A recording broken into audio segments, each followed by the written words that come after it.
नहमदुहु व नस्तईनुहु व नस्तगफिरुह व नऊज़ु बिल्लाहि मिन शुरूरि अनफुसिना व मिन सय्यिआति अअमालिना मन यहदिहिल्लाहु फला मुदिल्ल लहु व मन युद्लिल फला हादिय लहु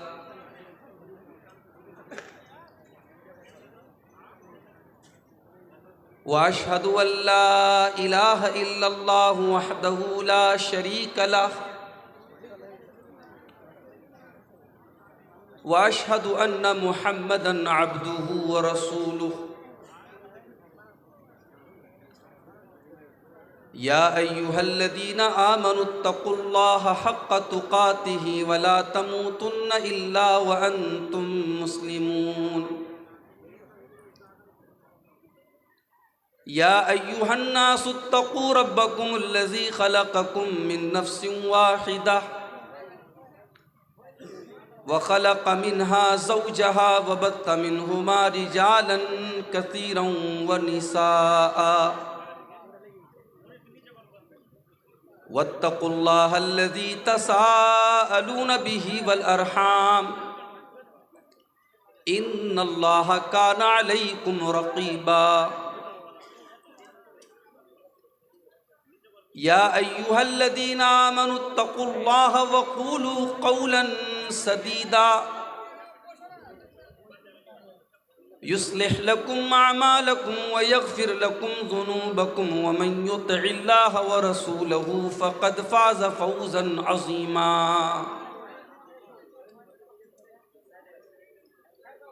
अम्मा बअदु फ़इन्न ख़ैरल हदीस किताबुल्लाह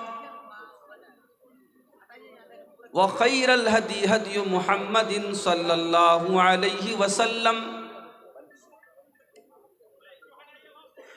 व शर्रल उमूरि मुहदसातुहा व कुल्ल मुहदसतिन बिदअह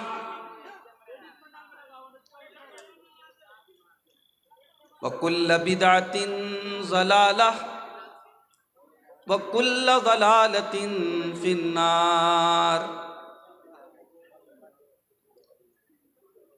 अऊज़ु बिल्लाहि मिनश शैतानिर रजीम बिस्मिल्लाहिर रहमानिर रहीम। या अय्युहल्लज़ीना आमनू मन यर्तद्द मिनकुम अन दीनिही फसौफ यातिल्लाहु बिक़ौमिन युहिब्बुहुम व युहिब्बूनह अज़िल्लतिन अलल मुअमिनीना अइज़्ज़तिन अलल काफ़िरीन।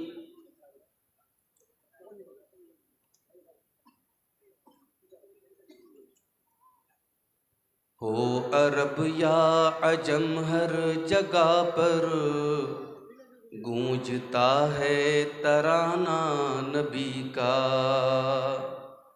कल भी था ये ज़माना नबी का, आज भी है ज़माना नबी का। जौ की रोटी के हैं चंद टुकड़े और टूटी चटाई पे बैठे। जौ की रोटी के हैं चंद टुकड़े और टूटी चटाई पे बैठे। ऐसी मसनद है मेरे नबी की और है ऐसा खाना नबी का। याद है वो मुसल्ले पे जाकर और दुआओं में आंसू बहाकर। याद है वो मुसल्ले पे जाकर और दुआओं में आंसू बहाकर अपनी उम्मत को अपने खुदा से, अपनी उम्मत को अपने खुदा से इस तरह बख्शवाना नबी का। आज भी है ज़माना नबी का। देखना है तो फूलों में देखो, देखना है तो फूलों में देखो, उनके हुस्नो अदा की नज़ाकत। पूछना है तो कलियों से पूछो, कैसा था मुस्कुराना नबी का। क्यों न फिर मेरी सांसों से आए अर्ज़ तैबा की मिट्टी की खुशबू। मेरी धड़कन में है उनकी यादें, मेरा दिल है ठिकाना नबी का। छोड़ा तन्हा न हिजरत की शब भी, अपने हमराह लेकर चले वो। छोड़ा तन्हा न हिजरत की शब भी, अपने हमराह लेकर चले वो। अल्लाह अल्लाह सिद्दीक से था किस कदर दोस्ताना नबी का। है ये जाहिद की या रब दुआ बस, जब क़यामत के दिन की हो गर्मी। है ये जाहिद की या रब दुआ बस, जब क़यामत के दिन की हो गर्मी। लिख दे किस्मत में मेरी भी या रब, जामे कौसर पिलाना नबी का। कल भी था ये ज़माना नबी का, आज भी है ज़माना नबी का। अल्लाहुम्मा सल्लि व सल्लिम व बारिक अलैहि। मोहतरम हज़रात, रात के तकरीबन 2:30 बजने वाले हैं और मैं क्या बोलूं, ये वक्त ऐसा है कि मुकर्रिर को तकरीर करने से ज़्यादा सामने बैठी हुई पब्लिक को कैसे रोका जाए, कैसे उनको उनकी नींद का असर ख़त्म किया जाए, मुकर्रिर के सामने ये चैलेंज होता है। इसलिए मेरी अपनी ख्वाहिश ये होती है कि जलसों में बेहतरीन टाइम तकरीर करने का 11 से 12 के बीच में तकरीर का मौका मिले तो मुकर्रिर अपने मौजू पर बात अच्छे तरीके से कर सकता है। मगर सीमांचल के जलसे हम जानते हैं फजर की अजान तक आम तौर से चलते हैं और प्रधान वक्ता को आम तौर से बिल्कुल आखिर में टाइम दिया जाता है। और जलसे वालों की दलील ये होती है कि हम आपको पहले दे देंगे तो पब्लिक चली जाए। और कई जगह तो ऐसा भी होता है, रात को 2 बजे 2:30 बजे मैं आया, सामने 10-20 लोग बैठे हुए हैं, बाकी सब लोग जा चुके हैं। पहले का ज़माना अलग था, लोगों के पास सवारियां नहीं थी, साधन नहीं थे। अब 95% लोगों के पास अपनी सवारियां हैं, अपने साधन हैं, अपनी बाइक है। जो लोग दूर दराज से आते हैं वो निकल जाते हैं। इसलिए मेरा मशवरा तो यही है कि अब धीरे धीरे प्रोग्राम का मिजाज आप 12 बजे तक का बनाइए। रात भर तकरीर सुनाना कोई ज़रूरी नहीं है और न उससे कोई बहुत ख़ास फ़ायदा है। बहरहाल 2:30 बजे के हिसाब से अभी भी जितने लोग पिंडाल के नीचे हैं, मैं अल्लाह का शुक्र अदा कर रहा हूँ, बहुत बड़ी बात है। और आपने थाकबेन तो आमी बोलबो, थाकबेन कि ना थाकबेन इंशाअल्लाह, आपने थाकबेन तो आमी बोलबो इंशाअल्लाह। और जब हम ये देखेंगे कि आप धीरे धीरे जा रहे हैं तो फिर हम इजाज़त ले लेंगे। और आखिर में कुछ सवालात अगर आपकी तरफ से आए तो इंशाअल्लाह उनका जवाब भी हम देने की कोशिश करेंगे। मेरे भाइयों, हम और आप मुसलमान हैं और एक मुसलमान की जिंदगी का मकसद होता है अल्लाह को खुश करना। हर चीज का अपना एक मकसद होता है। अब ये जितने यूट्यूबर लोगों ने कैमरे लगा के रखे हैं, इनका मकसद है रिकॉर्डिंग करना। ये जितने मधुमक्खी की तरह माइक के आसपास ये जो माइक लगे हुए हैं, इनका मकसद है मेरी आवाज को रिकॉर्ड करना। अब ये माइक लगा हो, कैमरा लगा हो और यूट्यूबर साहब बेचारे वो कैमरा ऑन करना भूल जाएं। अब वो आराम से बैठे हुए कि साहब मौलाना साहब की तकरीर चल रही है और हमारी मोबाइल में रिकॉर्डिंग हो रही है, और जैसे ही मैं तकरीर करके निकला तो अब वो शेरशाबादी में एक बड़ा मशहूर जुमला है, हस साला बोल देंगे।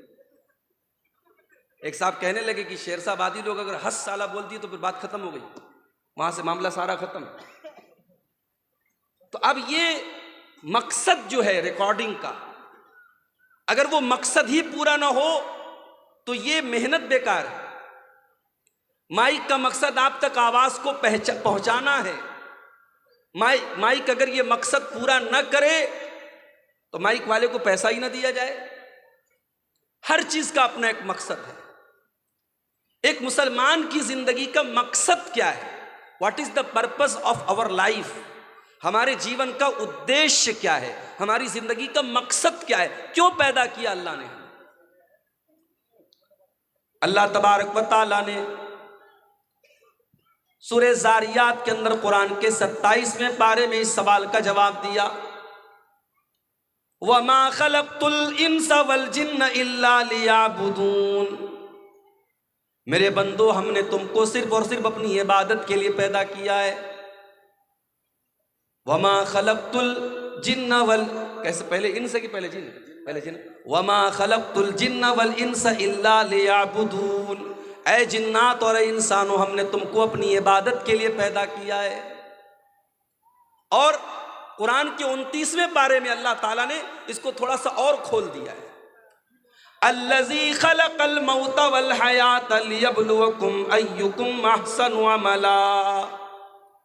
मेरे बंदो, हमने तुम्हारे जीवन और मृत्यु का जो निज़ाम बनाया, तुम्हारी जिंदगी और मौत का जो सिस्टम बनाया, इसलिए बनाया, हम तुम्हारी परीक्षा लेना चाहते हैं, हम तुम्हारा इम्तिहान लेना चाहते हैं। लियब्लुवकुम अय्युकुम अहसनु अमला, कि तुम में कौन अच्छा अमल करता है, कौन ऐसा अमल करता है जो अल्लाह को राजी करने वाला, अल्लाह को खुश करने वाला है। तो हमारा मकसद अल्लाह को खुश करना है।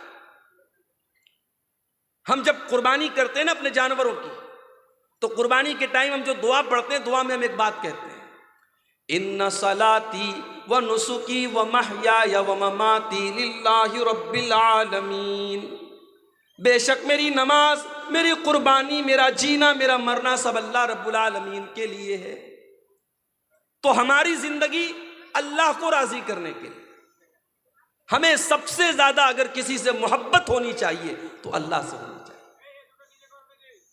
अगर हम अल्लाह से ज्यादा मोहब्बत अपनी औलाद से करते हैं, अल्लाह से ज्यादा मोहब्बत अपने माल से करते हैं, अल्लाह से ज़्यादा मोहब्बत अपने रिश्तेदारों से करते हैं, अल्लाह से ज़्यादा मोहब्बत अपनी शोहरत और इज़्ज़त से करते हैं, मेरे प्यारे साथियों, ये भी अल्लाह के साथ शिर्क करना है। कुरान का दूसरा पारा उठाओ, अल्लाह फरमाता है, व मिनन नासि मन यत्तखिज़ु मिन दूनिल्लाहि अंदादन युहिब्बूनहुम कहुब्बिल्लाह। कुछ लोग अल्लाह का दर्जा दूसरों को देने लगते हैं, अल्लाह के बराबर दूसरों को ठहराने लगते हैं। वल्लज़ीना आमनू अशद्दु हुब्बन लिल्लाह। जबकि एक मोमिन, एक ईमान वाला सबसे ज़्यादा अगर किसी से मोहब्बत करता है तो अल्लाह से करता है। और अगर हम अल्लाह से मोहब्बत नहीं करेंगे, अपनी ज़िंदगी के मकसद को पूरा नहीं करेंगे, अल्लाह के दीन से पलट जाएंगे, तो वही होगा हमारे साथ जो फ़लस्तीन में हो रहा है। ये अल्लाह का कानून है। अल्लाह ने कुरान में बता दिया कि अगर तुम फिर जाओगे, हम बदल के दूसरी कौम को ले आएंगे। या अय्युहल्लज़ीना आमनू मन यर्तद्द मिनकुम अन दीनिही फसौफ यातिल्लाहु बिक़ौमिन। ऐ ईमान वालो, अगर तुम अल्लाह के दीन से पलट जाओगे, अगर तुम अल्लाह के दीन से पीछे हो जाओगे, फिर जाओगे, अल्लाह ताला दूसरी कौम को ले आएगा और ऐसी कौम को लाएगा, युहिब्बुहुम व युहिब्बूनहु। अल्लाह उनसे मोहब्बत करेगा, वो अल्लाह से मोहब्बत करेंगे। अज़िल्लतिन अलल मोमिनीन, जो ईमान वालों के लिए बड़े नर्म होंगे। अइज़्ज़तिन अलल काफिरीन, और काफिरों के लिए बड़े सख्त होंगे। युजाहिदून फ़ी सबीलिल्लाह, अल्लाह ऐसे लोगों को लाएगा जो अल्लाह की राह में जिहाद करेंगे। वला यखाफून लौमत लाइम, और किसी की परवाह नहीं करेंगे, किसी से डरेंगे नहीं। अगर हम अल्लाह से मोहब्बत नहीं करेंगे, हम परवाह नहीं करेंगे कि अल्लाह हमसे खुश है कि नहीं, अल्लाह हमसे नाराज तो नहीं है। अगर हम इस बात की परवाह करना बंद कर देंगे, अल्लाह दूसरी कौम को ले आएगा और अल्लाह हमें जमीन से मिटा देगा। और आज हम कायनात में ये चीज मेरे भाइयों हम देख रहे हैं। तो आज की तकरीर का मेरा मौजू क्या है? वो कौन सी ऐसी चीजें हैं जो अल्लाह को पसंद नहीं है, जिनका नाम लेकर के अल्लाह ने कहा कि ये काम मत करना, ये काम मुझे पसंद नहीं है, मैं ये काम पसंद नहीं करता, अगर ये करोगे तो मैं नाराज हो जाऊंगा। भाई मोहब्बत करते हो ना अल्लाह से? अगर अल्लाह से मोहब्बत करते हो तो फिर परवाह करनी पड़ेगी कि अल्लाह को क्या पसंद है और क्या नापसंद है। तो आज हमारी तकरीर का टॉपिक है अल्लाह को क्या नापसंद है। तो सुनेंगे इंशाअल्लाह, और सिर्फ सुनना नहीं है, इंशाअल्लाह अमल भी करना है। जितनी चीज़ें बयान की जाएंगी कुरान की रोशनी में और हदीस की रोशनी में बयान की जाएंगी, और नंबर से मैं बयान करूँगा। और मकसद ये है कि इन चीज़ों से हम अपने आप को बचाएंगे, जिन चीज़ों का नाम लेकर के अल्लाह ने कहा कि ये चीज़ हमें पसंद नहीं है। आइए कुरान का दूसरा पारा खोलते हैं।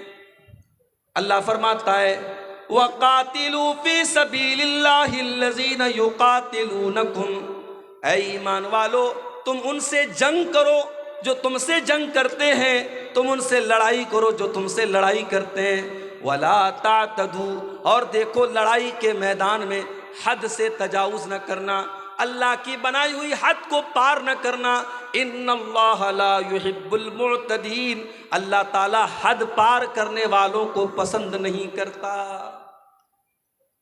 दुनिया वालों ने एक उसूल बनाया है। क्या उसूल है? Everything is fair in love and वार, प्यार में और जंग में सब जायज। देखो आज जंग में क्या हो रहा है। एक तरफ हमास ने हमला किया इसराइल पर और 400-500 लोगों को मारा। मीडिया की रिपोर्ट्स ने बताया बच्चे भी मरे, औरतें भी मरे। इस्लाम के अकॉर्डिंग गलत है बच्चों को मारना, औरतों को मारना। जो जंग के मैदान में नहीं आया, जो लड़ नहीं रहा है, उसको नहीं मार सकते। अगर हमास के हमले में बच्चे मरे हम कंडेम करते हैं, अगर हमास के हमले में बेकसूर मरे हम मजम्मत करते हैं, हम निंदा करते हैं उसकी। मगर बदले में क्या हुआ? 500 के बदले में 7,000 लोग अब तक मारे जा चुके हैं मीडिया की रिपोर्ट के मुताबिक। पूरा शहर गाजा तबाह हो चुका है, हॉस्पिटलों के ऊपर बमबारी हो रही है, छोटे छोटे मासूम बच्चे मर रहे हैं और दुनिया के कानों पर कोई फर्क नहीं पड़ रहा है। तो मेरे भाई ये जंग है। जंग में लोग कहते हैं सब जायज है, बच्चे मरे जायज है, औरतें मरे जायज है। मेरे नबी ने क्या फरमाया? मेरे नबी जब जंग के मैदान में अपने सहाबा को भेजते हैं तो क्या फरमाते हैं? उग़ज़ू बिस्मिल्लाही, जाओ अल्लाह का नाम लेकर के लड़ो। वक़ातिलू फ़ी सबीलिल्लाह, और जाओ तुम अल्लाह के रास्ते में जाकर के लड़ो। वला तक़्तुलू वलीदन, किसी बच्चे को कत्ल न करना। वला तक़्तुलू शैख़न फ़ानिया, कोई ऐसा बूढ़ा इंसान है जो जंग के मैदान में लड़ नहीं रहा है, जो मैदान जंग से किनारे है, उसको खबरदार कत्ल न करना। वला तगुल्लू, जंग के मैदान में भी किसी के साथ खयानत मत करना, किसी के साथ धोखा मत करना, किसी के साथ फ्रॉड मत करना। वला तक़तऊ शजरतन, किसी पेड़ को न काटना, किसी इबादतगाह को मत गिराना, किसी के पूजा स्थल को मत गिराना। ये इस्लाम ने उसूल बताए। दुनिया का उसूल है जंग में सब जायज है, मेरे नबी का उसूल है नहीं, जंग के मैदान में भी सब जायज नहीं। वही बात कुरान कह रहा है, ऐ ईमान वालो जब तुम अपने दुश्मनों से जंग करो, जब तुम अपने दुश्मनों से लड़ाई करो, वला तातदू, तो हद पार मत करो। अल्लाह ताला ने हर चीज की एक हद बनाई। इंसान जवान होता है, लड़का बालिग होता है, लड़की बालिग होती है। अल्लाह ने दोनों के अंदर जिनसी ख्वाहिश रखी है, सेक्सुअल डिज़ायर रखा है। मर्द को औरत की ज़रूरत है, औरत को मर्द की ज़रूरत है। अल्लाह ने इस ख्वाहिश को पूरा करने का जायज़ तरीक़ा निकाह को बनाया। लड़का लड़की का निकाह कर दिया जाए, उनकी ख्वाहिश को सही तरीके से पूरा किया जाए। अब वही लड़का और वही लड़की अगर जिना का रास्ता अपनाए, अगर बदकारी का रास्ता अपनाए, अगर गलत लोगों से रिलेशनशिप कायम करे, मेरे प्यारे साथियों, यही अल्लाह की हद से तजावुज़ करना है। और अल्लाह फरमाता है वला तातदू इन्नल्लाह ला युहिब्बुल मुअतदीन, अल्लाह की हद कभी पार मत करना, अल्लाह हद पार करने वालों को पसंद नहीं करता है। आपके इलाके में लड़कियों को हिस्सा देते हैं वरासत में? बोलो भाई, क्या लड़की बाप की वरासत में हिस्सा पाती है आपके इलाके में? नहीं पाती, मैं जानता हूं नहीं पाती है। क्यों? अरे हमने लड़की की शादी कर दी, जहेज लंबा चौड़ा जहेज दे दिया, अब क्या वरासत में हिस्सा भी दे? ये मेंटेलिटी है हमारी। बाप का इंतकाल हुआ, मां का इंतकाल हुआ, मां ने कपड़ा छोड़ा, मां ने जेवरात छोड़े, बाप ने जमीन छोड़ी। बाप और मां के उस सारे तरके में, सारी प्रॉपर्टी में कुरान कहता है जिस तरीके से बेटे का हिस्सा है वैसे ही बेटी का हिस्सा है। और आज हम पक्के मुसलमान, कुरान और हदीस पर अमल करने वाले, हमारे समाज में बेटी का कोई हक नहीं है। बेटी मांग ले तो समाज कहता है कितनी बेगैरत लड़की है, बाप की जायदाद में से हिस्सा मांग रही। अल्लाह ताला ने जब सूरे निसा के अंदर जमीन और जायदाद के मसले बयान किए, फरमाया तिल्का हुदूदुल्लाह, ये मैं जो हिस्सा तरका बयान कर रहा हूं मेरे बंदो, ये अल्लाह की बनाई हुई हदें हैं, इन हदों को कभी पार न करना। ये अल्लाह का बनाया हुआ कानून है, अल्लाह के कानून को तुम कभी न तोड़ना। मेरे प्यारे साथियों, आप कार चलाते हैं, रास्ते में ट्रैफिक पुलिस वाले खड़े हैं, ट्रैफिक का नियम है कार चलाने वाला सीट बेल्ट लगा करके चलेगा, बाइक चलाने वाला हेलमेट लगा करके चलेगा। अगर कहीं पर सिग्नल है तो रेड सिग्नल होने पर गाड़ी आगे बढ़ाएगा और ग्रीन सिग्नल होने पर वो गाड़ी आगे नहीं बढ़ाएगा। ये ट्रैफिक के बनाए हुए कानून है। हमने ट्रैफिक का सिग्नल तोड़ दिया, हमने हेलमेट नहीं लगाया, हमने कार चलाने के टाइम सीट बेल्ट नहीं लगाया, कैमरा लगा हुआ है, ऑटोमेटिक कैमरा लगा है, कैमरे में फोटो आ गया कि जनाब आपने सीट बेल्ट नहीं लगाया, आपने हेलमेट नहीं लगाया। आज ऑटोमेटिक सिस्टम हो चुका है, आपके मोबाइल के ऊपर मैसेज आ गया, आप हेलमेट के बगैर गाड़ी चला रहे थे, 500 रुपये की पेनाल्टी लग गई। सीट बेल्ट के बगैर आप कार चला रहे थे, 1000 की पेनाल्टी लग गई। आपने सिग्नल क्रॉस किया था, 500 रुपये की पेनाल्टी लग गई। आज दुनिया वालों ने ट्रैफिक के कानून को तोड़ने के लिए पेनाल्टियां बनाई हैं, जुर्माने बनाए हैं। मेरे प्यारे साथियों, अल्लाह ताला ने भी शरीयत में बहुत सारे कानून बनाए हैं, बहुत सारी लिमिट्स बनाई हैं। अगर हम उन कवानीन को तोड़ेंगे अल्लाह हमसे नाराज़ होगा। अल्लाह पेनाल्टी तो नहीं लगाएगा लेकिन अल्लाह ताला नाराज़ होगा, और जब वो नाराज़ होगा तो फिर हमारा अंजाम बहुत बुरा होने वाला है। इसीलिए अल्लाह फरमाता है वला तातदू इन्नहु ला युहिब्बुल मुअतदीन, वो लोगों तुम अल्लाह की हद को कभी पार न करना, अल्लाह हद पार करने वालों को पसंद नहीं करता। आप जानते हैं एक मजहब है हमारे मुल्क में, जैन मजहब। जैन मजहब के लोग कोई गोश्त नहीं खाते, वो 100% शाकाहारी होते हैं। और इतना ही नहीं, वो जब चलते हैं तो मास्क लगा के चलते हैं। क्यों? क्योंकि उनका कहना है जब हम हवा में सांस लेते हैं तो बहुत सारे कीड़े मकोड़े और बहुत सारे जरासीम और कीटाणु हमारे सांस लेने से मर जाते हैं, तो हम मास्क लगा लेते हैं ताकि उनकी हत्या ना हो। बहुत सारे जैन मजहब के जो उनके गुरु होते हैं वो नंगे रहते हैं, क्योंकि उनके मजहब के जो रहनुमा है उनकी तालीम है कि कपड़ा भी मत पहनो, नंगे हो। ये जैन मजहब की तालीम है। इस्लाम की तालीम क्या है? इस्लाम ये कहता है, अल्लाह कुरान में कहता है या अय्युहल्लज़ीना आमनू ला तुहर्रिमू तय्यिबाति मा अहल्लल्लाहु लकुम, ऐ ईमान वालो खबरदार, जिस चीज़ को अल्लाह ने हलाल किया है तुम्हें हराम करने का कोई अधिकार नहीं है। ठीक है, कोई शाकाहारी हो सकता है, कोई मुसलमान भी ऐसा हो सकता है उसको गोश्त पसंद नहीं है, वो सब्जी खाता है, वो दाल खाता है, बहुत अच्छी बात है, कोई मसला नहीं, कोई हर्ज की बात नहीं। लेकिन अगर वो गोश्त को हराम समझता है, वो ये समझता है कि गोश्त का खाना सही नहीं है, ये जीव हत्या है, ये जानवरों का कत्ल है, ये जानवरों का खून बहाना है, कान खोल करके सुन लो। अल्लाह फरमाता है या अय्युहल्लज़ीना आमनू ला तुहर्रिमू तय्यिबाति मा अहल्लल्लाहु लकुम। ऐ ईमान वालो, जो चीज़ अल्लाह ने तुम्हारे लिए हलाल की है, जो चीज़ अल्लाह ने जायज़ की है, तुम कौन होते हो हराम करने वाले, तुम कौन होते हो नाजायज़ करने वाले। वला तातदू, ऐ ईमान वालो, अल्लाह की हद को कभी क्रॉस न करो। इन्नहु ला युहिब्बुल मुअतदीन, अल्लाह ताला हद से तजावुज़ करने वालों को पसंद नहीं करता।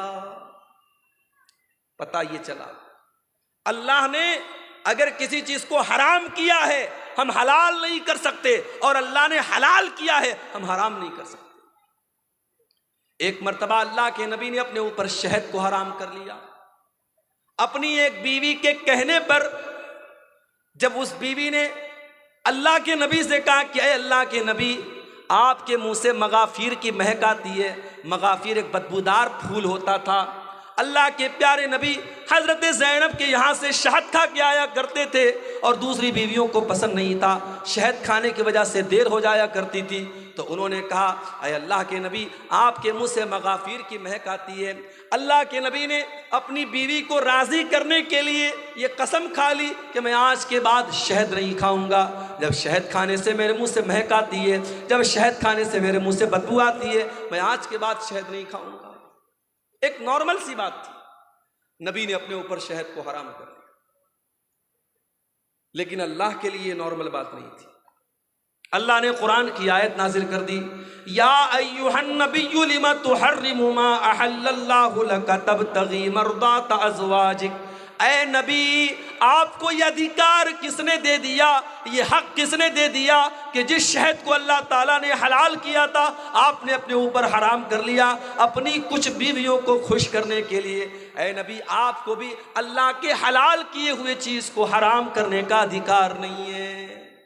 हम नहीं कर सकते, किसी हलाल चीज़ को हराम नहीं कर सकते, और किसी हराम को हलाल नहीं कर सकते मेरे भाई। और आगे बढ़िए, कुरान में एक और जगह ये बात आई है, सूरह आराफ में अल्लाह ने फरमाया उदउ रब्बकुम तज़र्रुअन व खुफिया, अपने रब से दुआ करो, गिड़गिड़ा करके दुआ करो और चुपके चुपके दुआ किया करो। इन्नहु ला युहिब्बुल मुअतदीन, अल्लाह ताला दुआ के अंदर हद से तजावुज़ करने वालों को पसंद नहीं करता। कुछ लोग दुआ के अंदर भी हद से तजावुज़ करते हैं। माफ़ कीजिएगा, आपके यहाँ चंदे का जो तरीक़ा होता है, बंगला ज़ुबान के जो मुक़र्रिर आते हैं वो दुआ करते हैं, इस पर भी तहक़ीक़ होनी चाहिए कि ये तरीक़ा दुआ का सही है। दुआ के अंदर हद से तजावुज़ नहीं होना चाहिए। दुआ में हम कोई ऐसी चीज़ नहीं मांगेंगे जो मुनासिब ना हो।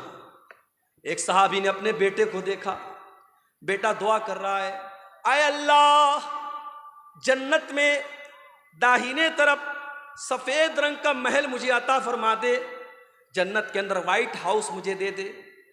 सहाबी ने बेटे को ये दुआ करते हुए सुना। कहा है मेरे बेटे, ये तू क्या दुआ कर रहा है? कहा बाजान, मैं दुआ कर रहा हूँ कि अल्लाह तू मुझे जन्नत के दाहिने साइड में एक सफ़ेद रंग का महल अता फरमा। कहा बेटा, ये दुआ करना सही नहीं है। बेटा, मैंने अल्लाह के नबी को ये फरमाते हुए सुना था कि क़यामत के पहले एक ऐसा दौर आएगा, लोग दुआ के अंदर हद से तजावुज़ करेंगे और लोग वज़ू करने में हद से तजावुज़ करेंगे। ऐ मेरे बच्चे, जब तुझे दुआ करना हो तो सिंपल ये दुआ कर, आय अल्लाह, मैं जन्नत का सवाल करता हूँ, मैं जहन्नम से तेरी पनाह मांगता हूँ। उसमें इतनी डिटेल मत बयान करो। अपनी दुआ में ये मत कहो कि अल्लाह, जन्नत के दाहिने साइड में मुझको ये महल अता फरमा। ये दुआ के अंदर हद से तजावुज़ करना है। बाज़ लोग दुआ करते हैं, कहते हैं अल्लाह, अपने नबी के सदक़े मेरी ये दुआ कबूल कर। ये सदका क्या है भाई? नबी के सदक़े कैसे दुआ होती है? गलत है, ये दुआ में हद से तजावुज़ है। आप दुआ में अगर वसीला लगाना चाहते हैं, अपने किसी नेक अमल का वसीला लगाइए। अय अल्लाह, मैंने जाड़े में कंबल बांटे थे गरीबों को। अय अल्लाह, रात का सन्नाटा था, कोई गरीब लेटा हुआ था, मैंने जाके कंबल उसको उड़ा दिया था। अय अल्लाह, कोई देखने वाला नहीं था, कोई कैमरा वाला नहीं था, कोई रिकॉर्डिंग करने वाला नहीं था। अय अल्लाह, मैंने तुझको राजी करने के लिए, तुझको खुश करने के लिए उस गरीब की मदद की थी। अय अल्लाह, तू मेरी मग़फ़िरत फरमा दे। अय अल्लाह, तू मेरी मुसीबत को दूर फरमा दे। ऐसे नेक अमल का वसीला आप लगा सकते हैं। तो दुआ के अंदर भी हद से तजावुज़ नहीं होना चाहिए। तो पहली चीज जो अल्लाह ताला को बहुत नापसंद है मेरे भाइयों, वो क्या है? हद से तजावुज़ करना। और आगे बढ़िए, अल्लाह को दूसरी चीज जो बहुत ज्यादा नापसंद है, कुरान का दूसरा पारा खोलो, अल्लाह फरमाता है वइज़ा तवल्ला फिल अर्ज़ि सा। मुनाफिकों के बारे में अल्लाह ने फरमाया कि मुनाफिक आदमी जब जमीन में चलता है तो वो क्या करता है? लियुफ़सिदा फिल अर्ज़ि व युहलिकल हर्स वन नस्ल वल्लाहु ला युहिब्बुल फसाद। वो मुनाफिक आदमी, वो मुशरिक आदमी, वो ज़मीन में फसाद मचाता है, वो लोगों को कत्ल करता है, वो बच्चों को कत्ल करता है। वल्लाहु ला युहिब्बुल फसाद। अल्लाह को फसाद पसंद नहीं है, अल्लाह को ज़मीन के अंदर फसाद पसंद नहीं है, अल्लाह को फसादी लोग पसंद नहीं है। जो फसाद मचाते हो, जो बेकसूरों का खून बहाते हो, जो निर्दोष लोगों की हत्या करते हो। जाओ कोई मीडिया वालों को कुरान की आयत बता दे, वइज़ा तवल्ला साफिल अर्ज़ि लियुफ़सिदा फ़ीहा व युहलिकल हर्थ वन नस्ल। ये मुनाफिकों की पहचान है, ये मुशरिकों की पहचान है, ये अल्लाह के दुश्मनों की पहचान है। बच्चों को कत्ल करना, फसाद मचाना, आतंक मचाना। अल्लाह का मानने वाला कभी आतंकवादी नहीं हो सकता, अल्लाह का मानने वाला कभी दहशतगर्द नहीं हो सकता। अरे अल्लाह के मानने वाले एक चींटी को भी बिला वजह नहीं मारते। याद करो सुलेमान अलैहिस्सलाम का वाक़या। सुलेमान अलैहिस्सलाम जा रहे हैं और रास्ते में चींटियों की एक वादी के पास से उनका गुजर होता है। सुलेमान अलैहिस्सलाम को अल्लाह ताला ने एक स्पेशल नॉलेज दी थी, वो चींटियों की बोली को भी सुन लेते थे, समझ लेते थे। हत्ता इज़ा अतौ अला वादिन नमली क़ालत नमलतुन या अय्युहन नमलु दुखुलू मसाकिनकुम। जब सुलेमान का लश्कर चींटियों की वादी के पास से गुजरा तो चींटियों की रानी ने अपनी चींटियों से कहा, ऐ चींटियों, जल्दी जल्दी अपने बिल में दाखिल हो जाओ। ला यहतिमन्नकुम सुलेमान व जुनूदुहु व हुम ला यशउरून। कहीं ऐसा ना हो कि सुलेमान और उनका लश्कर अपने पाँव से तुम्हें रौंद डाले, तुम्हारे ऊपर चढ़ जाए, तुम्हें ख़त्म कर दे और उनको पता न चले। वहुम ला यशउरून, उनको पता न चले। इसका मतलब कि जानबूझकर सुलेमान अलैहिस्सलाम चींटियों को भी तकलीफ नहीं पहुंचा सकते। ओ मेरे मीडिया वाले भाइयों, ओ दुनिया में इस्लाम के खिलाफ प्रोपेगेंडा करने वाले न्यूज़ चैनल वालों, कभी इस तरीके के वीडियो को भी अपने चैनलों पर लगाया करो, कभी इन बातों को भी अपने चैनलों पर लगाया करो। सुलेमान अलैहिस्सलाम का लश्कर चींटी की हत्या नहीं कर सकता। एक नबी का मानने वाला जब चींटी की हत्या नहीं कर सकता, किसी निर्दोष की हत्या कैसे कर सकता है? वल्लाहु ला युहिब्बुल फसाद। अल्लाह को फसाद मचाने वाले, आतंक मचाने वाले पसंद नहीं है।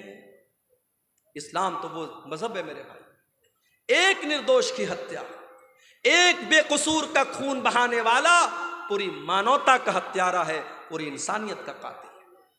अल्लाह फरमाता है, मन कतल नफ्सन बिगैरि नफ्सिन औ फसादिन फिल अर्दी फकअन्नमा कतलन नास जमीआ। जिसने एक निर्दोष की हत्या की, उसने पूरी इंसानियत को कत्ल कर दिया। उसने इतना बड़ा पाप कर दिया कि पूरी इंसानियत को कत्ल कर दिया। वमन अहयाहा फकअन्नमा अहयन नास जमीआ। और एक इंसान की जान बचाने वाला पूरी इंसानियत की जान बचाने वाला है। मेरे प्यारे साथियों, दुनिया में पहला मर्डर किसने किया था? काबिल ने अपने भाई हाबिल का किया था, और औरत के चक्कर में किया था, लड़की के चक्कर में किया था। औरत के चक्कर में काबिल ने हाबिल को कत्ल किया था, दुनिया का पहला मर्डर किया था। अल्लाह के नबी फरमाते, अब क़यामत तक जितने मर्डर होंगे, जितने कत्ल होंगे, हर मर्डर और हर कत्ल का जिम्मेदार काबिल होगा, क्योंकि पहला कत्ल उसने किया था। पता ये चला कि जो बुराई की शुरुआत करता है, जो किसी गलत काम की शुरुआत करता है, उसके ऊपर क़यामत तक और जब तक वो गलत काम होता रहेगा, उसका वबाल उसके ऊपर पड़ता रहेगा, उसकी सज़ा उसको मिलती रहेगी। इसलिए बुराई करने से ज़्यादा खतरनाक बुराई की स्टार्टिंग करना है। हज़रत लूत अलैहिस्सलाम की जो कौम थी, इग़लाम बाजी की और लड़के का लड़के के साथ बदकारी करना और मर्द का मर्द के साथ बदकारी करना, उनकी कौम के पहले ये गंदा काम दुनिया में कभी नहीं होता था। इस काम की शुरुआत की थी हज़रत लूत अलैहिस्सलाम की कौम ने। इसीलिए जब हज़रत लूत अलैहिस्सलाम ने अपनी कौम को समझाया तो कहा था कि ऐ मेरी कौम के लोगों, तुमने इस गंदगी की शुरुआत की है और अगर यहाँ से ये गंदा काम शुरू हुआ तो जब तक ये गंदा काम होता रहेगा तुम्हें इसकी सज़ा मिलती रहेगी। मेरे प्यारे साथियों, अल्लाह तबारक व तआला को फसाद मचाने वाले, आतंक मचाने वाले, खून खराबा करने वाले लोग पसंद नहीं है। वल्लाहु ला युहिब्बुल फसाद, अल्लाह को फसाद पसंद। अरे इस्लाम का तो ये हाल है।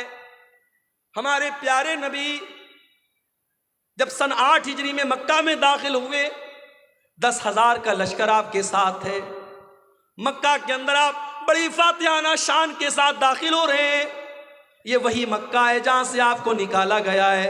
ये वही मक्का है जहाँ अल्लाह की बारगाह में सजदा करना आपके लिए हराम कर दिया गया, जहाँ नमाज की हालत में आपका गला दबाने की कोशिश की गई, जहाँ नमाज की हालत में आपकी गर्दन में चादर डाली गई, जहाँ नमाज की हालत में आपकी गर्दन के ऊपर गंदगी डाली गई। ये वही मक्का है जहाँ के लोगों ने ग़ज़वे उहद में आपके चचा हमज़ा का कलेजा चबाया। ये वही मक्का है जहाँ के लोगों ने ग़ज़वे उहद में आपको मारा था, आपके दांत तोड़े थे, आपके चेहरे से खून बहा था। ये सारे वाक़यात आपने अपनी आंखों से देखे हैं। लेकिन मेरे प्यारे साथियों, आप देखिए सन 8 हिजरी में जब अल्लाह के नबी मक्का में दाखिल होते हैं, आप पहले खाने काबा को सारे बुतों से पाक करते हैं और खाने काबा को बुतों से पाक करने के बाद जब आप खाने काबा के दरवाजे पर खड़े होते हैं तो आप क्या कहते हैं? ऐ मक्का वालों, ऐ कुरैश के लोगों, ये बताओ तुम अपने मोहम्मद से तुम्हें क्या उम्मीद है? मैं तुम्हारे साथ क्या सलूक करूँगा?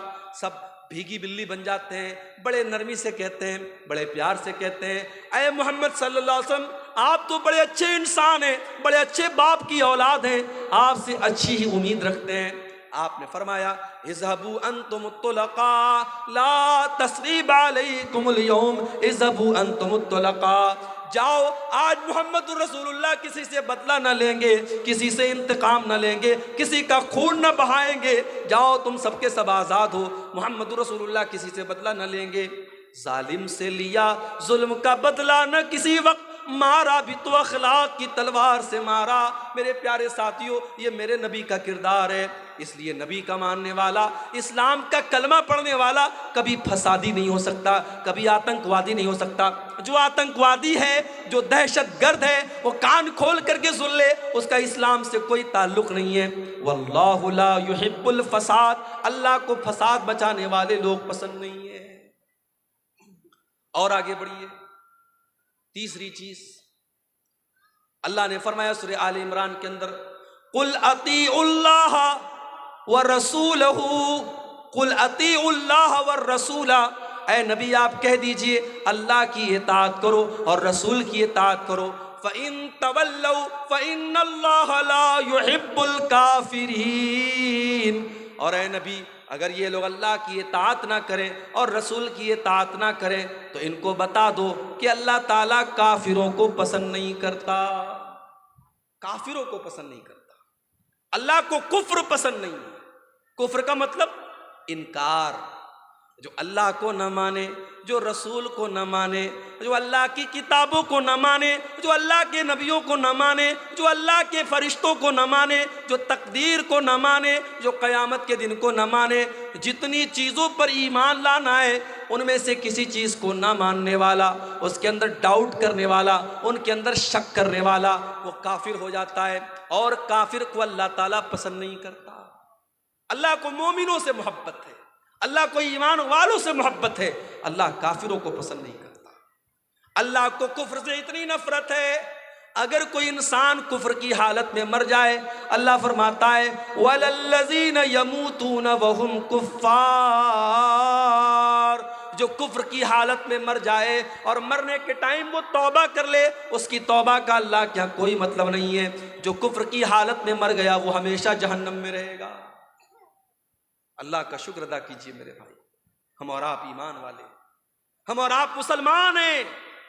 अगर हम और आप मुसलमान न होते, ईमान वाले न होते, शायद हम भी किसी पत्थर के बुत के आगे आज सजदा कर रहे होते, शराब पी करके नाच रहे होते।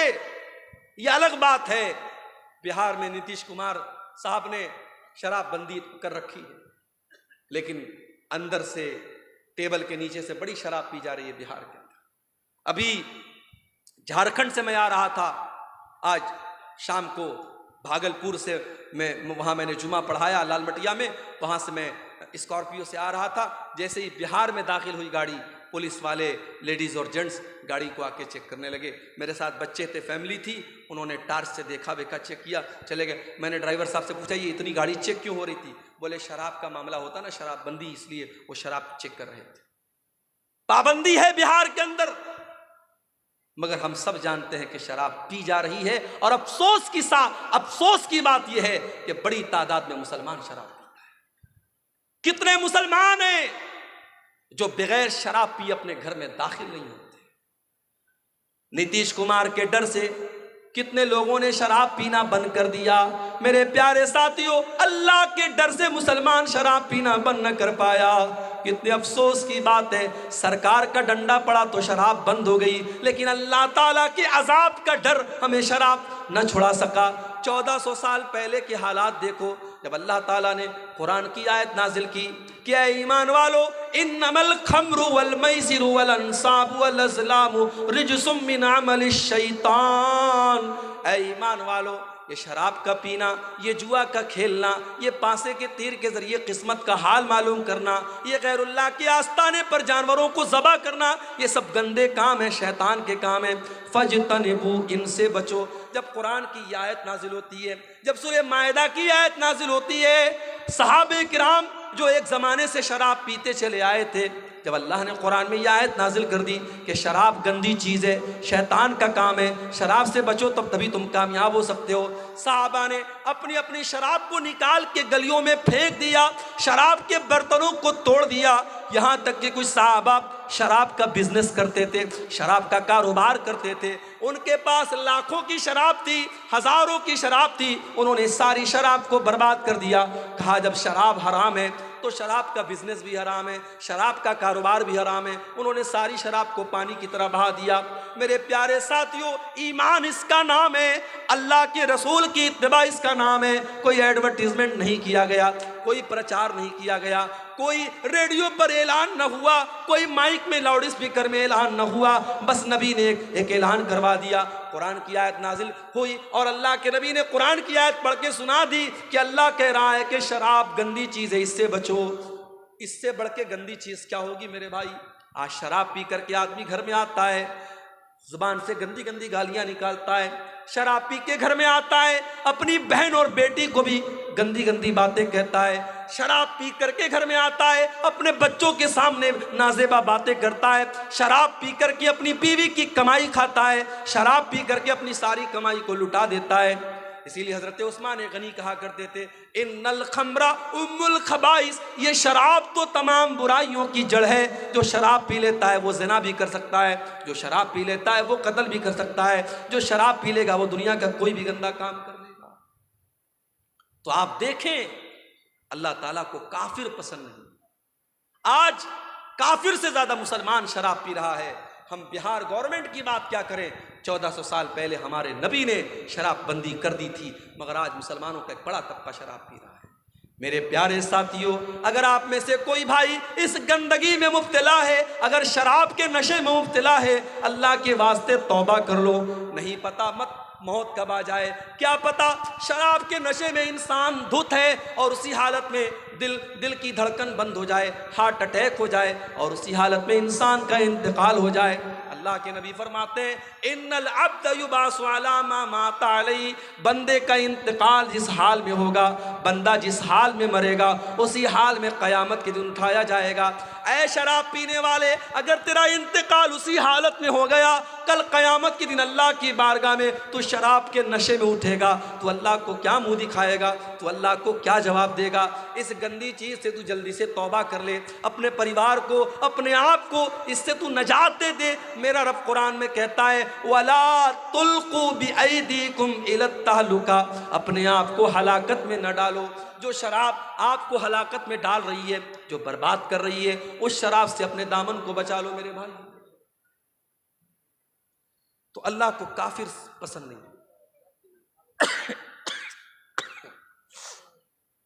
अल्लाह को काफिर पसंद नहीं।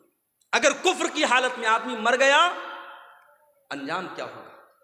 अल्लाह ने फरमाया इन्नल्लज़ीना कफ़रू व मातू व हुम कुफ़्फ़ारुन फ़लन युक़बल मिन अहदिहिम मिल्कुल अर्ज़ि ज़हबा। जो लोग कुफ्र की हालत में मर जाएंगे, ईमान की दौलत उनको नसीब नहीं होगी। कान खोल करके सुन लो, अल्लाह फरमा रहा है कल क़यामत के दिन अल्लाह की बारगाह में अगर ज़मीन भर के सोना भी वो लेके आ जाएंगे और अल्लाह से कहेंगे अल्लाह तू ज़मीन भर के सोना ले ले और हमको जहन्नम के अज़ाब से बचा ले, अल्लाह फरमाता है फ़लन युक़बल मिन अहदिहिम, ज़मीन भर के सोना ले करके भी उनको जहन्नम की आग से नजात न मिलेगी, जहन्नम की आग से अल्लाह उनको नहीं बचाएगा। इसलिए मेरे भाइयों, ईमान की कद्र करो और ईमान पर कायम रहो। अल्लाह को काफिर पसंद नहीं है, अल्लाह को कुफ्र पसंद है। और आगे बढ़ो, अल्लाह को एक और चीज बहुत ज्यादा नापसंद है। क्या है वो चीज? वला तुजादिल अनिल्लज़ीना यख्तानून अनफुसहुम। ऐ नबी, ऐ मेरे प्यारे नबी, आप उन लोगों का डिफेंस मत कीजिए, उन लोगों का बचाव मत कीजिए, उन लोगों की तरफ से आप बहस मत कीजिए जो अपने आप के साथ खयानत करते हैं। इन्नल्लाह ला युहिब्बु मन काना खव्वानन असीमा। अल्लाह ताला ऐसे लोगों से मोहब्बत नहीं करता है जो खयानत करने वाले हों। खयानत अल्लाह को पसंद नहीं। खयानत किसको बोलते हैं भाई? अमानत का उल्टा है खयानत।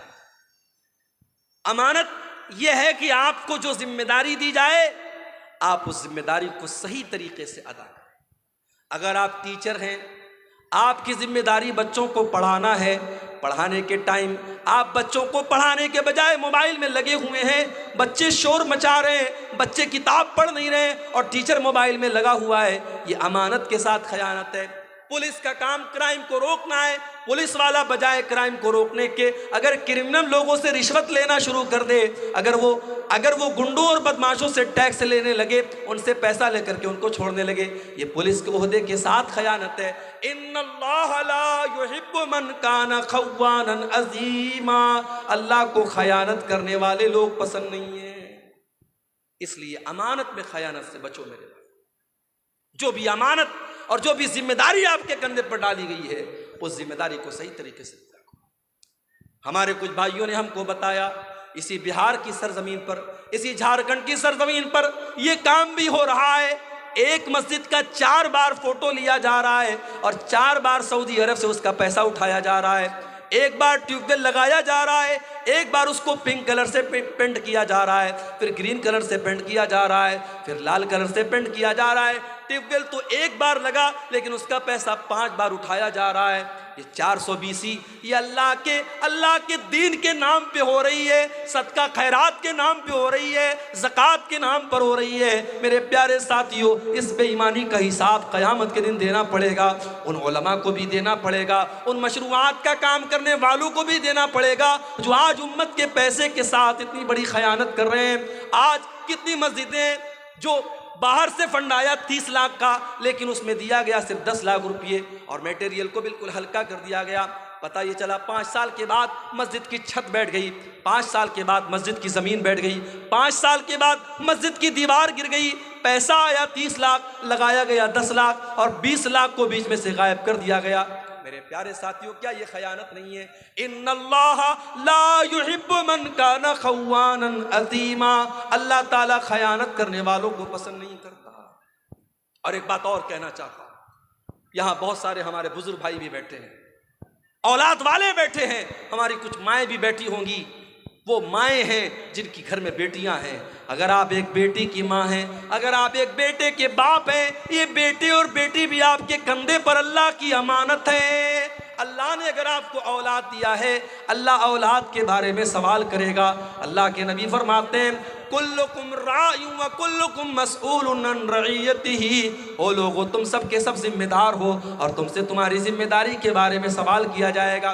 फर्रजुलु राइन अला अहली बैतिही, इंसान अपने घर वालों का जिम्मेदार है, अपनी फैमिली का जिम्मेदार है, अपने परिवार का जिम्मेदार है और इंसान से उसके परिवार के बारे में सवाल किया जाएगा। वल्मरअतु राइयतुन अला बैति ज़ौजिहा, और औरत अपने घर की जिम्मेदार है। शौहर तो नौकरी पे चला गया, शौहर तो दुकान पे चला गया, शौहर तो कारोबार पे चला गया, घर में 24 घंटे रहने वाली तो औरत है। घर में जवान बेटी किससे बातें कर रही है, रात को कहाँ 2-2 बजे तक मोबाइल पे लगी हुई है, रात को वो कहाँ जा रही है। आज अगर माँ इस बात की परवाह नहीं करती और बेटी रात रात भर गैर महरमों से चैटिंग कर रही है, कान खोल करके सुन लो मेरी माओ, बेटी तो गुनहगार होगी, बेटी की माँ को भी अल्लाह का हिसाब देना पड़ेगा। इन्नल्लाह ला युहिब्बु मन कान खव्वानन असीमा, अल्लाह ताला को खयानत करने वाले पसंद नहीं है। और आगे बढ़िए, अल्लाह को एक और चीज बहुत नापसंद है और वो चीज है इसराफ, हद से तजावुज करना। या बनी आदमा खुज़ू ज़ीनतकुम इंदा कुल्लि मस्जिद, ऐ आदम के बेटो जब तुम मस्जिद में जाया करो, जब तुम नमाज पढ़ने जाया करो तो अपनी जीनत को अपना लिया करो। लोग अक्सर ये सवाल करते हैं, शेख साहब नमाज में टोपी का लगाना कैसा है? भाई साहब टोपी का लगाना फर्ज नहीं है, टोपी का लगाना वाजिब नहीं है, टोपी का लगाना सुन्नत नहीं है, मगर टोपी हमारे कल्चर का एक हिस्सा है। हमारे देश में, हमारे मुल्क में मुसलमान की पहचान होती है टोपी से, हमारे कल्चर का, हमारी संस्कृति का, हमारी तहजीब का एक हिस्सा है। आप शादी में टोपी लगा रहे हैं, आप जनाजे में टोपी लगा रहे हैं और मस्जिद में आप आते हैं तो जानबूझ के आप खुले सर नमाज पढ़ रहे हैं, ये मुनासिब नहीं है। अल्लाह कुरान में कहता है या बनी आदम खुज़ू ज़ीनतकुम इंदा कुल्लि मस्जिद, ऐ बनी आदम, ऐ आदम की औलाद, जब तुम मस्जिद में जाया करो, जब तुम नमाज पढ़ने जाया करो तो अपनी जीनत को अपना लो, ऐसा लिबास पहनो जिस लिबास को पहन करके तुम अच्छे लगो। भाई नमाज तो बनियाइन में भी हो जाए, अगर मर्द का नाफ से लेकर के घुटने तक का हिस्सा ढका हुआ है और कंधा ढका हुआ है तो नमाज तो ऐसे भी हो जाएगी, मगर आप बनियाइन पहन के और एक छोटा सा गमछा बांध करके मस्जिद में आए, ये मुनासिब नहीं है। आप उस ड्रेस में आए जो आपकी बेहतरीन ड्रेस है, जिस ड्रेस में आप अच्छे लोगों के पास उठते हैं, बैठते हैं। अल्लाह कह रहा है ऐ आदम की औलाद, जब तुम मस्जिद में आओ तो अपनी जीनत को अपना लो। वकुलू वशरबू, और खूब खाओ खूब पियो, वला तुसरिफू, लेकिन खाने और पीने में हद से तजाउज न करो, इसराफ न करो, फजूल खर्ची न करो। इन्नहु ला युहिब्बुल मुसरिफीन, अल्लाह ताला फजूल खर्ची करने वालों को पसंद नहीं करता। एक मरतबा मेरा प्रोग्राम था कलकत्ता में, मटिया बुर्ज एक इलाका है, वहां बड़ा अच्छा इलाका है, मुसलमानों की बड़ी आबादी है और माशाअल्लाह सब पैसे वाले लोग हैं, सब बिजनेसमैन लोग। मैं गया, मेरा प्रोग्राम था, तो वहां एक मुसलमान सेठ जी थे। मुझे लोगों ने बताया कि उनकी बेटी की शादी हुई तो उन्होंने 5 करोड़ रुपए का जेवर अपनी बेटी को बना के दिया। 5 करोड़ रुपए का जेवर उन्होंने अपनी बेटी को दिया, ये दिखाने के लिए साहब मैं बहुत पैसे वाला। भाई दौलत है तुम्हारे पास, इसका मतलब यह नहीं है कि तुम उसको जहां चाहे और जैसे चाहो उड़ा दो। इस उम्मत में आज कितनी गरीब बहनें हैं जो अपने बच्चों का खर्च चलाने के लिए दूसरों के घर में जाके सफाई का काम करती हैं, बर्तन मांजती हैं, तब उनका परिवार चलता है। इस उम्मत में आज भी कितने बच्चे हैं जो एक टाइम का खाना खाते, दूसरे टाइम का खाना उन्हें नसीब नहीं होता। इस उम्मत में आज भी कितने लोग हैं जिनके सर पर छत नहीं है, जिनके पास अपना मकान नहीं है, जो सड़कों और चौराहों पर रात में खुले आसमान के नीचे रात गुजारते हैं। जिस उम्मत का यह हाल हो, जिस कौम का यह हाल हो, उस कौम के लोग, उस कौम के अमीर उमरा 5-5 करोड़ रुपए के जेवरात अपनी बेटियों को शादी में दे रहे हैं। पूरे जेवरात से अपनी बेटी को लाद दे रहे हैं, क्या ये फजूल खर्ची नहीं है मेरे बाप? अल्लाह के नबी फरमाते हैं क़यामत के दिन इंसान ला तज़ूलु क़दमा इब्ने आदम मिन इंद रब्बिही यौमल क़ियामा, क़यामत के दिन इंसान 5 सवालों का जवाब दिए बगैर अपनी जगह से टस से मस नहीं हो सकता।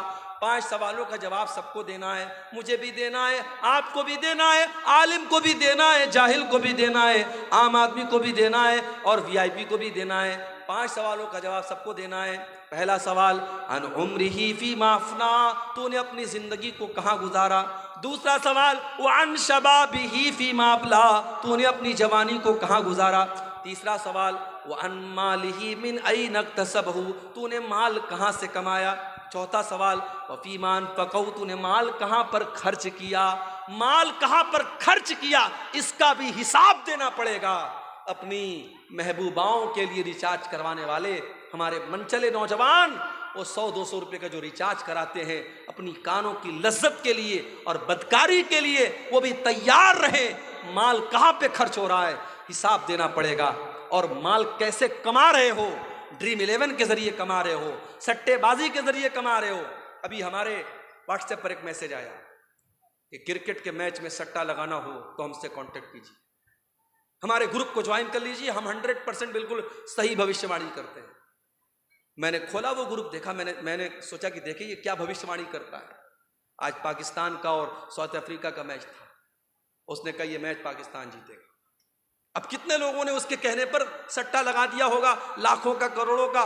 और शाम रात होते होते जब रिजल्ट आया पता लगा पाकिस्तान हार गई और साउथ अफ्रीका जीत गई। ये सट्टेबाजी आज हमारा नौजवान बड़ी तादाद में व्हाट्सएप के जरिए, टेलीग्राम के जरिए, फेसबुक के जरिए बाकायदा सट्टा हो रहा है और लाखों करोड़ों का सट्टा हो रहा है और जुआ हो रहा है और हमारा मुसलमान उसमें हिस्सा ले रहा है।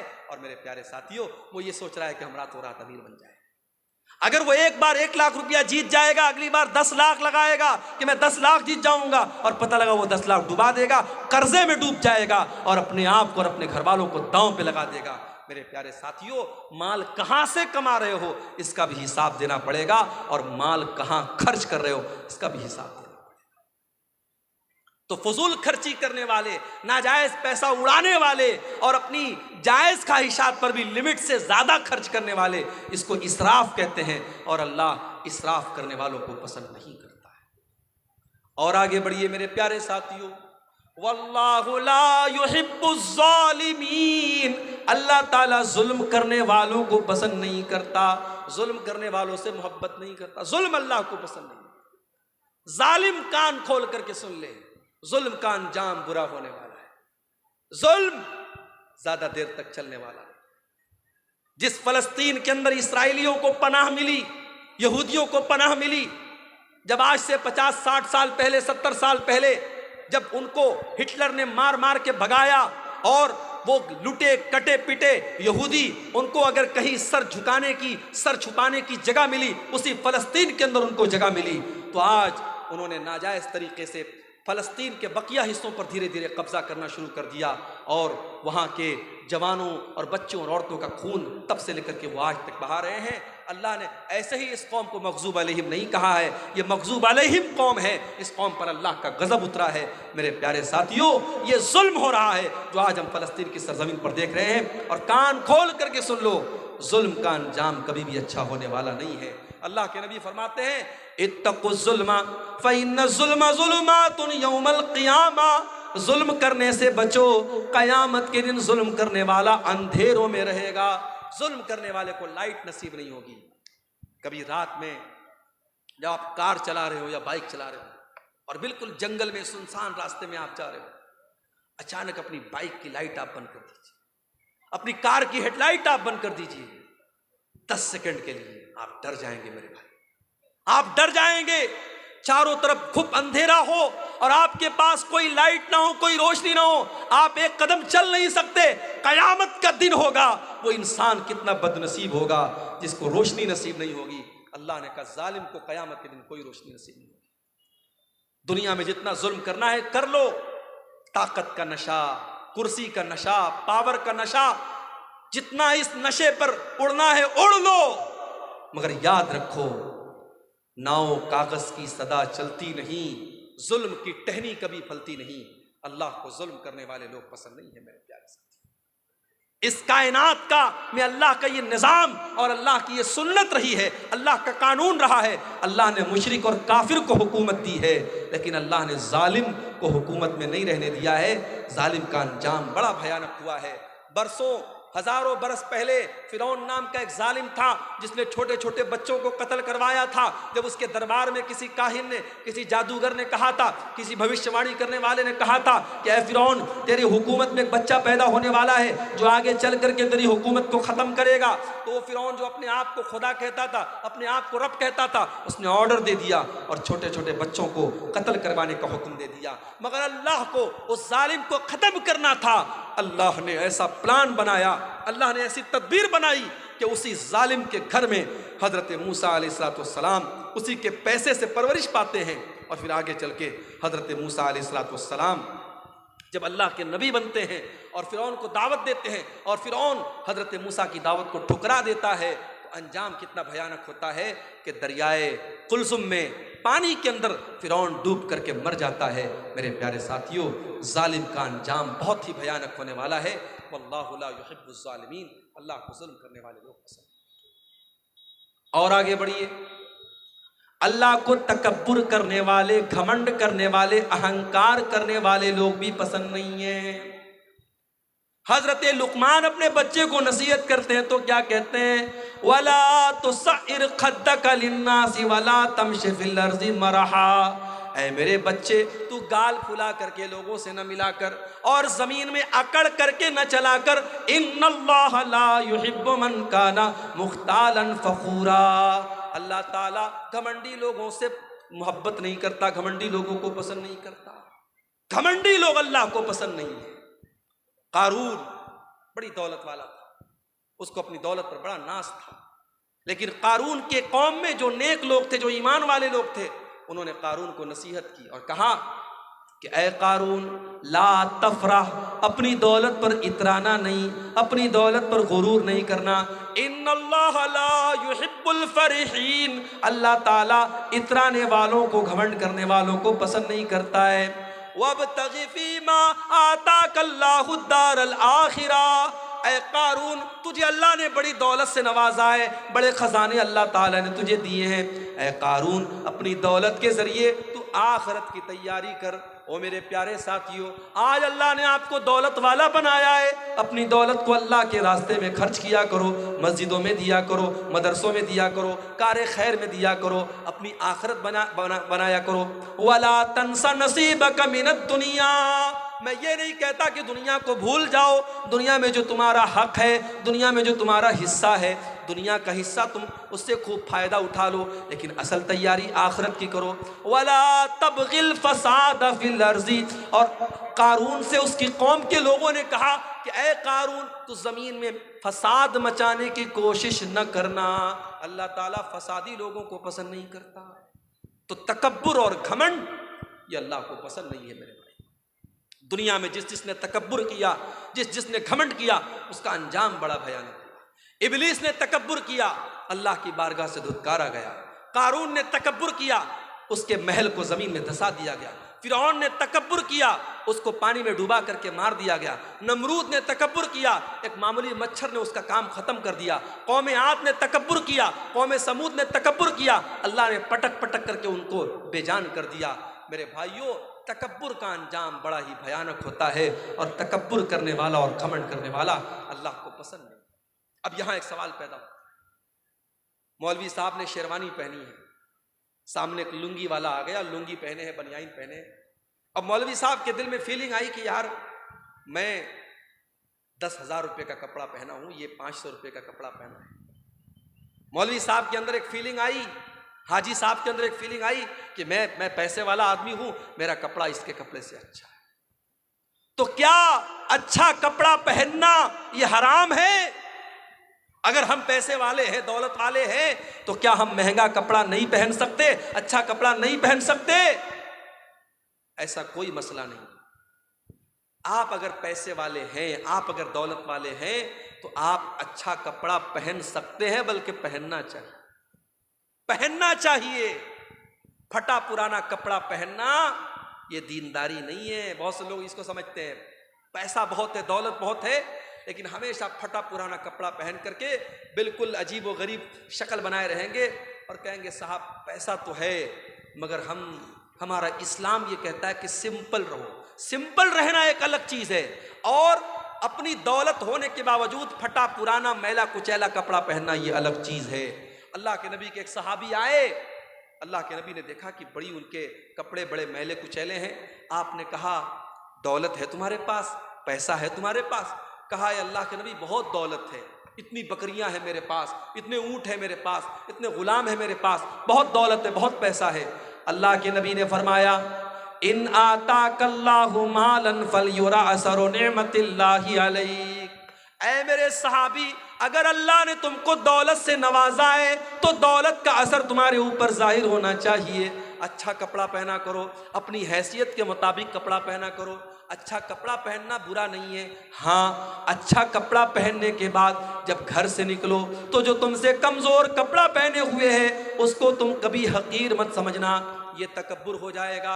अल्लाह के नबी फरमाते हैं इन्नल्लाह जमीलुन युहिब्बुल जमाल, अल्लाह ताला खूबसूरत है और खूबसूरती को पसंद करता है। अच्छा कपड़ा पहनना ये गुनाह नहीं है, अच्छा जूता पहनना ये गुनाह नहीं है, बल्कि गुनाह क्या है? अल किब्रु बत्रुल हक़ व गमतुन नास। तकब्बुर ये है, घमंड ये है, इंसान दूसरों को हकीर समझे, दूसरों को मामूली समझे और अपने आप को बड़ा समझे, ये तकब्बुर है मेरे प्यारे साथियों। और मेरे नबी ने और अल्लाह ने तकब्बुर से मना किया है। अल्लाह के नबी ने तो यहाँ तक फरमाया ला यदखुलुल जन्नत मन कान फी क़ल्बिही मिस्क़ालु ज़र्रतिन मिनल किब्र, जिसके दिल में जर्रा बराबर भी तकब्बुर होगा, घमंड होगा, अहंकार होगा, वो जन्नत में नहीं जाएगा। इसलिए तकब्बुर से बचो, तवाज़ु, अपने अंदर नरमी पैदा करो, अपने आप को छोटा समझो, लोगों से घुल मिल करके रहो। अल्लाह ताला ऐसे लोगों से मोहब्बत करता है और जो अपने आप को छोटा बना लेता है मन तवाज़ा लिल्लाहि रफ़अहुल्लाह, अल्लाह उसको और बुलंदी अता करता है। इसी तरीके से मेरे प्यारे साथियों, अल्लाह ताला उन लोगों को भी पसंद नहीं करता है जो बेहुदा बातें अपने मुंह से निकालते हैं, जो गंदी बातें अपने मुंह से निकालते हैं।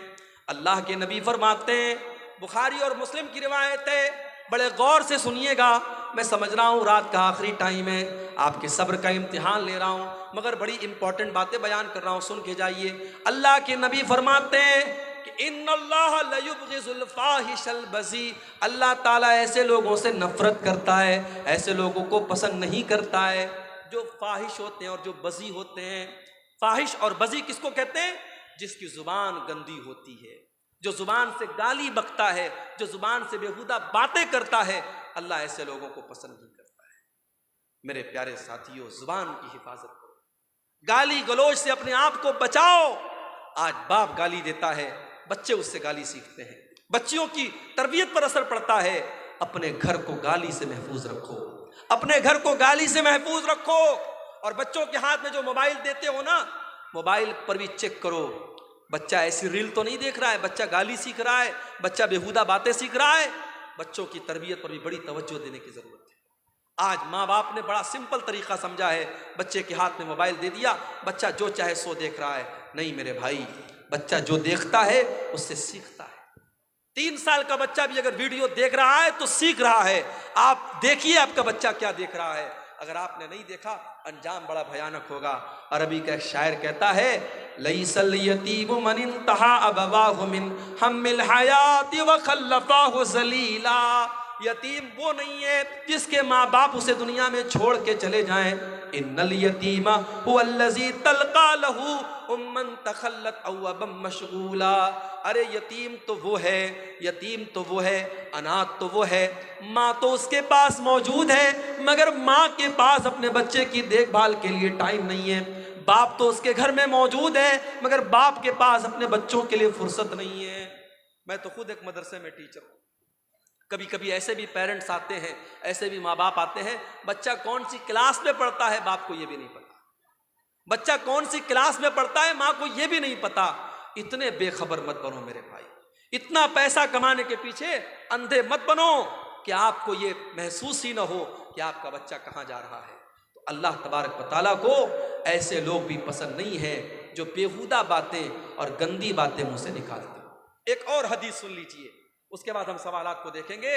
अल्लाह के प्यारे नबी फरमाते हैं अबगज़ुन्नास इंदल्लाहि सलासा, 3 लोग अल्लाह ताला को बहुत ज्यादा नापसंद हैं, 3 लोगों से अल्लाह ताला नफरत करता है।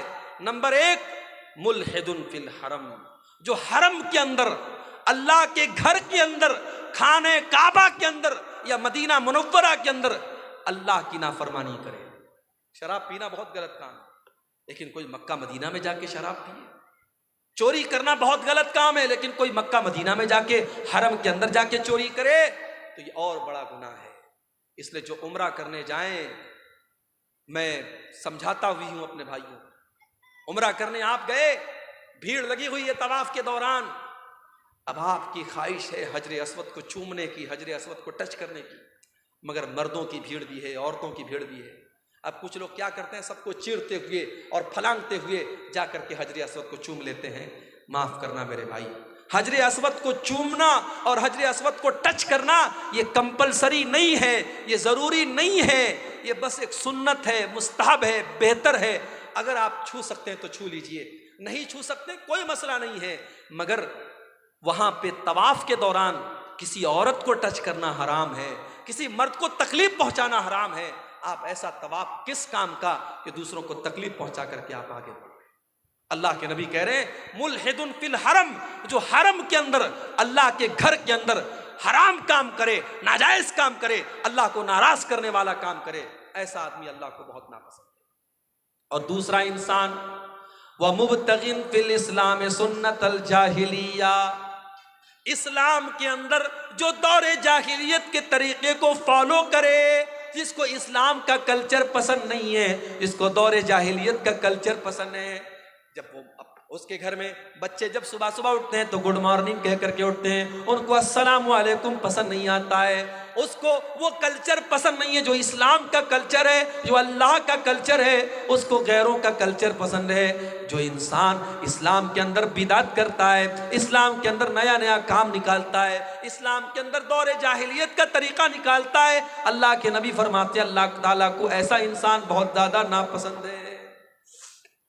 इसी तरीके से एक और इंसान अल्लाह के नबी फरमाते हैं अल्लाह ताला को बहुत नापसंद है। व मुत्तलिबु दमम्रिइन मुस्लिमिन, किसी मुसलमान का खून बहाने वाला, बेकसूर इंसान का खून बहाने वाला और उसके खून का मुतालबा करने वाला, नाजायज तरीके से किसी मुसलमान का खून बहाने वाला, वो भी अल्लाह ताला को बहुत ज्यादा नापसंद है। तो ये चंद चीजें हैं मेरे प्यारे साथियों जो अल्लाह तबारक व तआला को बहुत ज्यादा नापसंद है, और कुरान में जिनका नाम ले लेकर के अल्लाह ने कहा कि हाँ ये चीजें हमें नापसंद है और हमें और आपको इससे बचना चाहिए। अब ये कुछ सवालात आए, हम इनको देखते हैं। ये एक सवाल आया है कि क्या नमाज की हालत में दाहिने पैर की जुम्बिश से नमाज खराब हो जाती है? देखिए, कोई मामूली जुम्बिश आप करते हैं, मान लीजिए कभी ऐसा हो रहा है कि हम नमाज पढ़ रहे हैं, अब कहीं खुजली हो रही है, हाथ से आपने खुजला दिया, या किसी पाँव में किसी कीड़े ने काट दिया, पाँव से आपने खुजला लिया, उससे कोई हर्ज की बात नहीं। नमाज की हालत में कोई ऐसा काम आप मत कीजिए कि ऐसा लगे कि आप नमाज के बाहर हैं, नमाज के अंदर आप है ही नहीं है। बिल्कुल आप जैसे आपने हाथ बांधा हुआ है, अब हाथ वाथ सब छोड़ छाड़ के आप सर खुजाने लगे, पेट खुजाने लगे, तो ये मुनासिब नहीं है, उससे आपकी नमाज खतरे में पड़ जाएगी। मामूली कोई जुम्बिश हो गई तो उससे कोई हर्ज की बात नहीं है। क्या पैर के नापाकी को धोए बिना वजू शुरू कर सकते हैं? अगर पैर के अंदर नापाकी लगी है तो पहले आप पैर को धोएंगे, आप पहले पैर को धोएंगे। इसी तरीके से जब गुस्ले जनाबत आप करेंगे, जो नापाकी को दूर करने वाला गुस्ल आप करते हैं, उसमें भी शरीयत का मसला यही है कि पहले आप अपनी शर्मगाह पर लगी हुई गंदगी को साफ करेंगे, उसके बाद अपने हाथों को अच्छे से धुलेंगे, फिर आप वजू करेंगे। तो अगर किसी के पैर में गंदगी लगी है तो पहले पैर की गंदगी को धुलेगा, उसके बाद वजू करेगा। और एक सवाल तीसरा आया है कि क्या एक इंसान अपनी बीवी के पिस्तान से फैज़याब हो सकता है? इसके बारे में उलमा की मुख्तलिफ राय है। ज़्यादा मुनासिब जो राय है वो यही है कि इंसान को इस चीज़ से परहेज़ करना चाहिए और बचना चाहिए, ये मुनासिब नहीं है क्योंकि बच्चे का हक है। वल्लाहु आलम बिस्सवाब। दादा से पहले अगर बाप मर गया तो उसकी औलाद को